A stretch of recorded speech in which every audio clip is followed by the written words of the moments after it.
Hello there, people. Welcome back, or welcome to the channel. I'm Anthony the Goalie.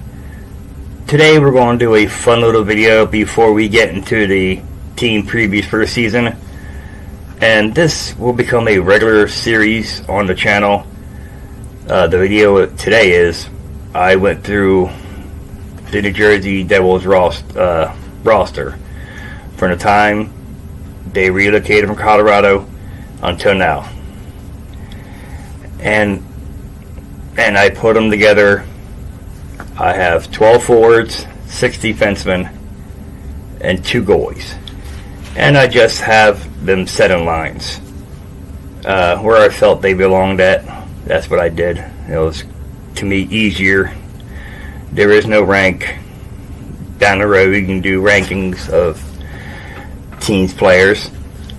But I just set them up to where I felt if I was the coach or GM, these players will fit in a lineup. Alright, let's start off with the first line. It can be no other than the A-line, which is widely considered the best line the New Jersey Devils have ever had. And man, were they good. Members of them playing, and you gotta remember the Stanley Cup winning goal in 2000 when that line had their magic, and just a beautiful little backhand pass from Elias to Arnott. Beautiful play. As said, A-line, Patrick Elias, left wing, Jason Arnott, center, and Peter Sikora, right wing. Elias is the franchise's overall leader in points, goals, assists. Like, he is the best that the franchise has. Jack Hughes will eventually break them records if everything, he stays healthy and all that. But Elias, he stayed here his entire career, and he was a great player. Jason Arnott was that brute force. The north-south to Elias's and Sikora's east-west style. Bruiser standing in front of the net had a mean slap shot. He just fit in perfectly with them. Peter Sikora, another one. Him and Elias were friends. You can tell they had chemistry. They never had the same chemistry they had with Arnott. They had other centers, it just wasn't the same. That line carried the Devils from 99 until 2002 when 2002, yeah, when Sikora was traded to Anaheim because Lou Lamoriello felt they were a bigger team. Yes, we won another cup, but I feel that we would have got a couple more good years out of that line. The second line I have, and some people are not going to like this. Left wing, Taylor Hall. Center, Jack Hughes. Right wing, John McLean. Yes, with everything Taylor Hall did with how he left, the man was still our only MVP of the league. That season was magical. I remember being at one of the games, and that place was just rocking every time he touched the puck and chanted the MVP. I know he's left a sour taste in a lot of fans' mouths, mine included, but he carried this team for the time he was here, and it ended the way he should have. He hasn't been the same player since he left New Jersey. Jack Hughes, what can you say about the kid? Probably one of the most talented players we've ever had, the Devils have ever had. So silky smooth with the pucks, just skates like it's nothing. And stick handling his shot, and he's today's typical top-rated NHL player. And he's just going to get better as he gets older, and he needs to put some more size on so he won't get injured as much, and time he'll fill out. Johnny Mack. He's held many hats for this franchise. Player, coach. I mean, he was a key part of that 88 run. He scored the goal to get the Devils into the playoffs for the first time. And even throughout the years after that, even when Jacques Lemaire came in, he took on that check and roll. His numbers went down, but it was for the team. And he was a solid player for the Devils team during the time they were very, very bad. Third line.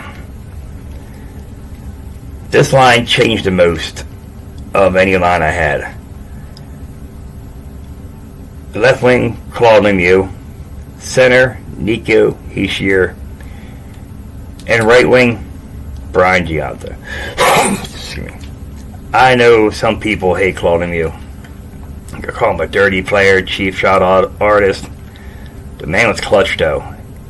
That 95 playoff run, the work he did, the shadowing of all the top stars, Lindros, Jagger, and he had Boston, Neely in Boston, and he had many different players for Detroit in the finals, and he scored goals, won the Conn Smythe that year, had a little contract dispute in the off season, Colorado, and he came back, and we won a cup again.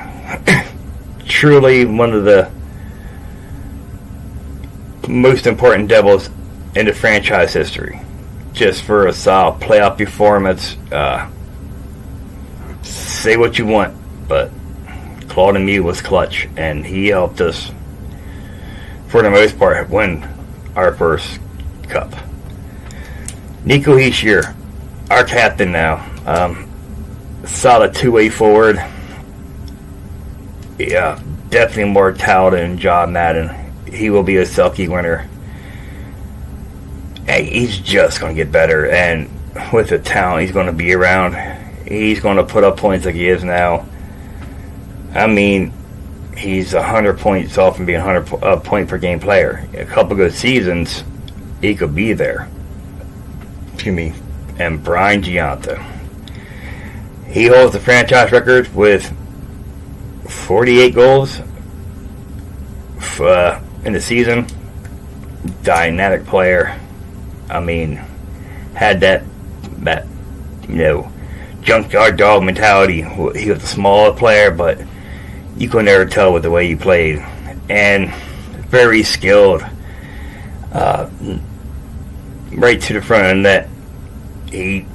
Another player that was crucial in the years after the A-line and after our last cup win, and a transition period for the Devils. My fourth line, I have Sergei Brulin, Scott Gomez, and Alexander McGillney.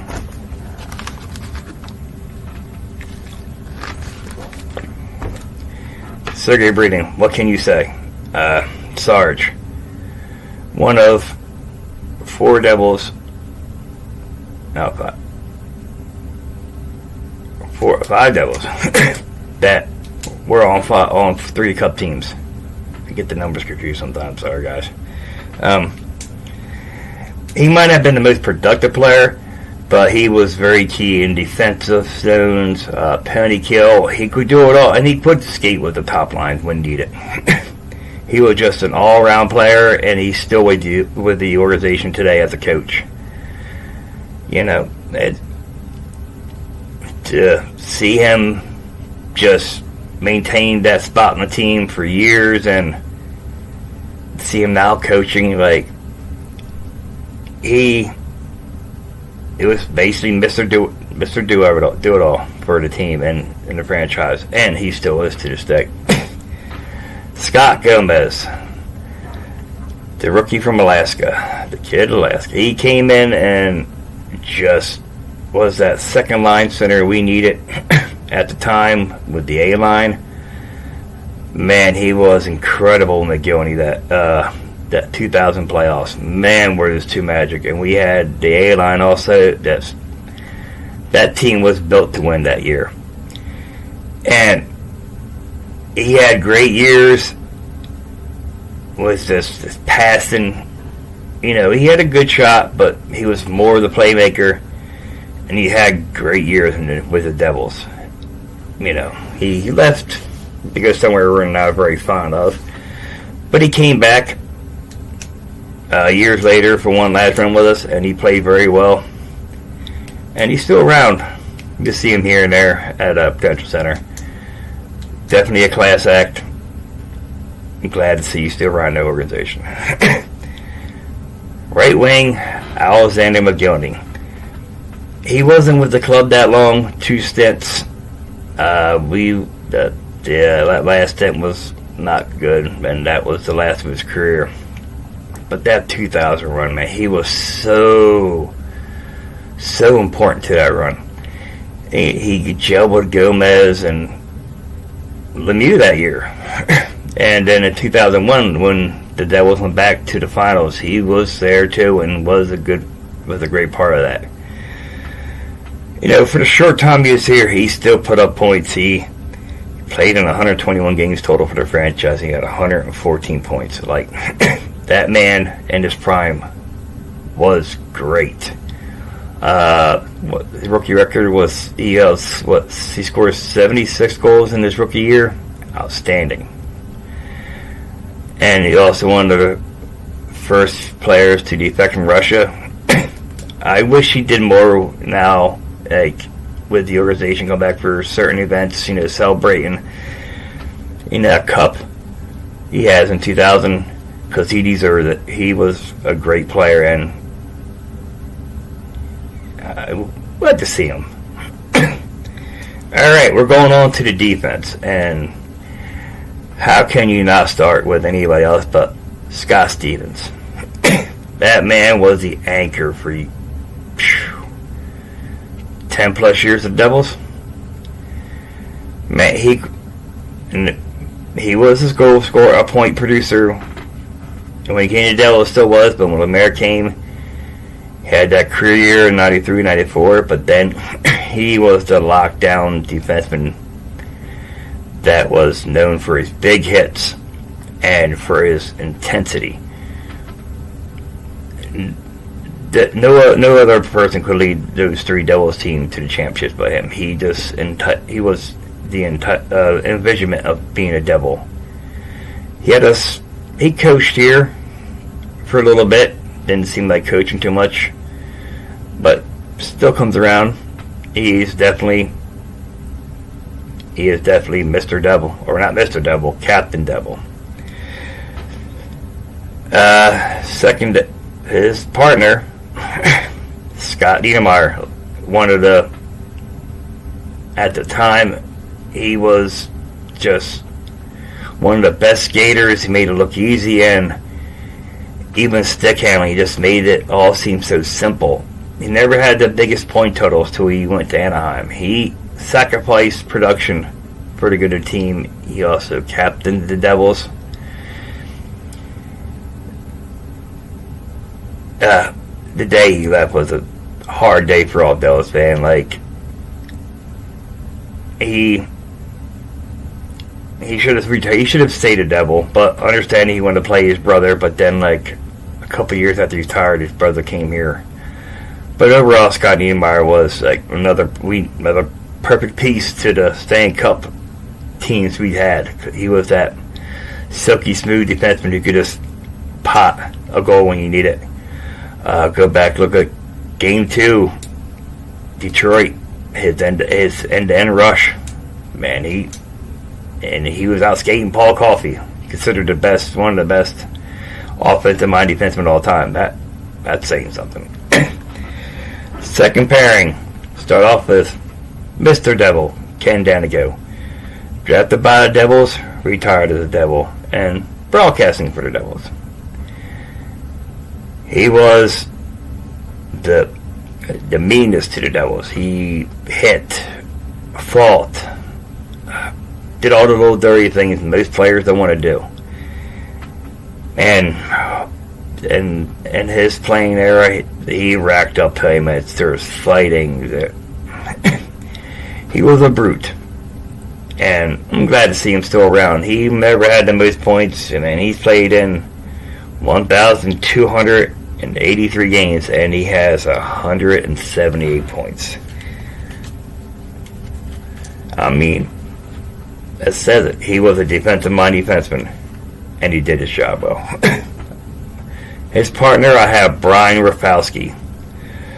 Man, that was a find by Lou. Undrafted player. Played overseas at the college, and he signed here and came in, and he just fit in with Scott Stevens. He's one of 2-3 defensemen that Stevens played very well with.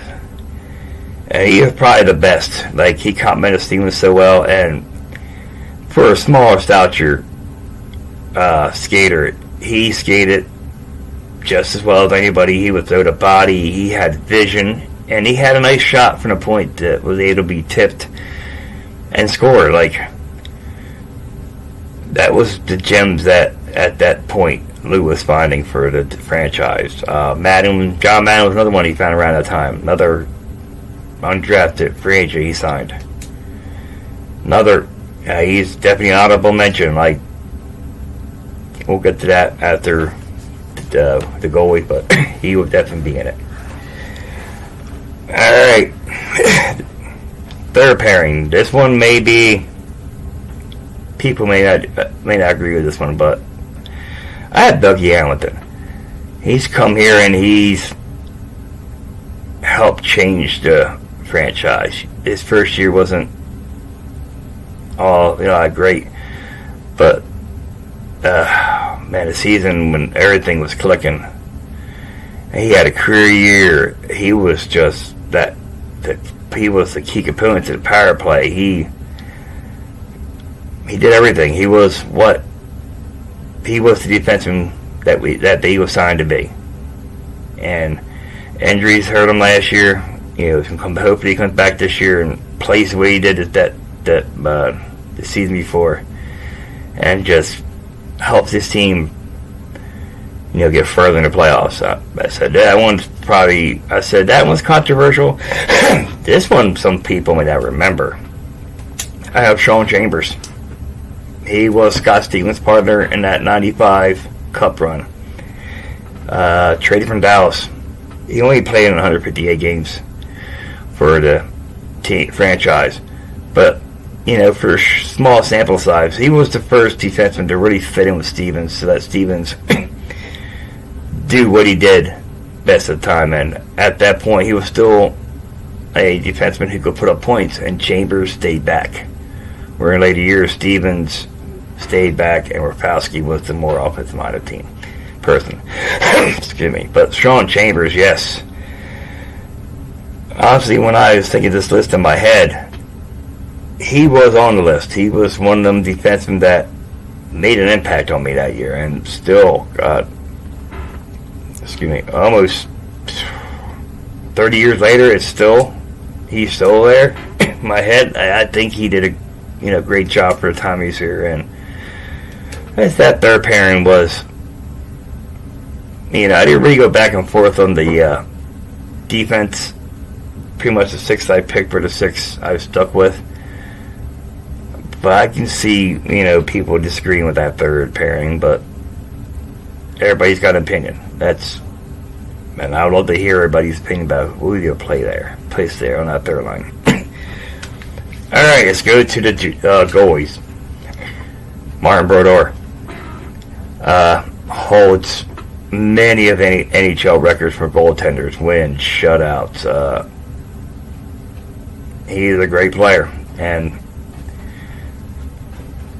definitely he carried this franchise for decades and decades. He's won Vezina trophies. He's won William Jennings. He never won a Hart. Never won a Conn Smythe either. And he should have got it in 2003, but Giguère did play well to get the Ducks there, but still. Brodeur was just as good as he was that season. I mean, I don't think there will be another goaltender to touch some records, not with the way the goalies are used in more of a tandem style now, compared to that era where goalies are starting 70 games a year. Like, I don't think you won't see too many of those. We used to have a couple playing 60, 70 games, but not too many. The backup part was the one I still sitting here going back and forth. You have Chris Cherry, who before Brodeur and after Sean Burke was the goalie that, tended a net for this team. And even when Brodeur came, he was the guy who, if Brodeur was tired or overwhelmed, he will get the win, and he could play stretches when needed. And then you have Corey Snyder, the guy after Brodeur. I mean, the hip injury and the surgery really pretty much in his career, but he still played. He was never the same. Those two goalies, in my mind, are like neck and neck. But if you're gonna make me choose, I'll have to go with Cherry. Yeah. He was he was also goalie coach here, but also he helped mentor Brodeur. And if you think like if somebody else mentored him, would he still been the goalie who broke all these records? You never know, but for a goalie from Providence, who was his college, to have a long career playing and then end his career by being a goalie coach, I think he did pretty good for himself. Alright, honorable mentions, and I'm sorry because the papers are all over the place.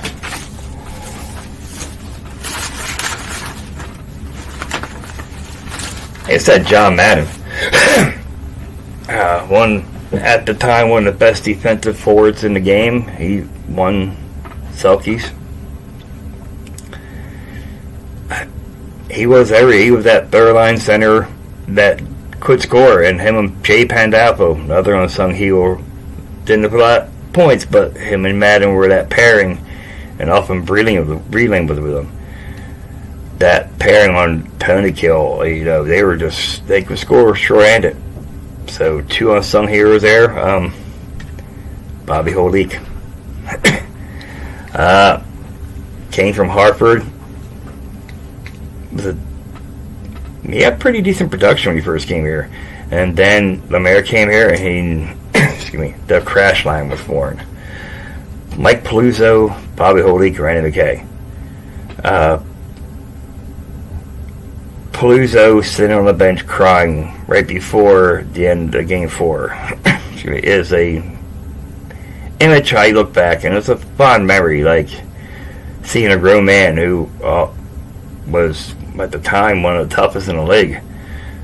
Like, that was emotional, and it's a shame what happened to him with all his post-concussion symptoms. It's a shame. Holy became a really good power forward, longer than McKay. Holy had a longer shelf life than McKay, but that crash line was also vital in the 95 run. I mean, oh my God, the hits they would put on. Oh, man. You don't see them nowadays, definitely. Jamie Langenbrunner, our former captain. Well, I was going over the list and going over the roster list. I don't remember him being as productive. I mean, he played in 483 games for the franchise, and he had 324 points. Like, I do not remember him being that productive. I remember being a good player. In the playoffs, he had played in 68 games for the franchise. 50 points. Definitely, time was not kind to him in my head. Travis Zajac. Man, can't believe he played over 1,000 games for the Devils. Like, wow. It didn't seem like he was playing that long. centered that line was Parisi and Kovalchuk, two more players that, are not well liked for how they left. But also two more important players and honorable mentions also. But Zajac played, that first line center we needed for years. Especially during the down times. I wish you won him the cup. That would have been very nice. Well, that's in my opinion, my ideal New Jersey Devils team. Please, if you guys got comments, suggestions, disagree, agree, write in the comments. I would love to hear from everybody, see their opinions on it. Like I said, it's going to be an ongoing series. This can lead to many great conversations. It can be a lot of fun for everybody who is a fan of the channel. So starting in a couple days, we're going to get the previews going. Plan still to have one for every day starting Sunday. So, if you like this video, please like and subscribe. We're also on TikTok at Anthony.the.goalie. And until next time, have a good night. See you then.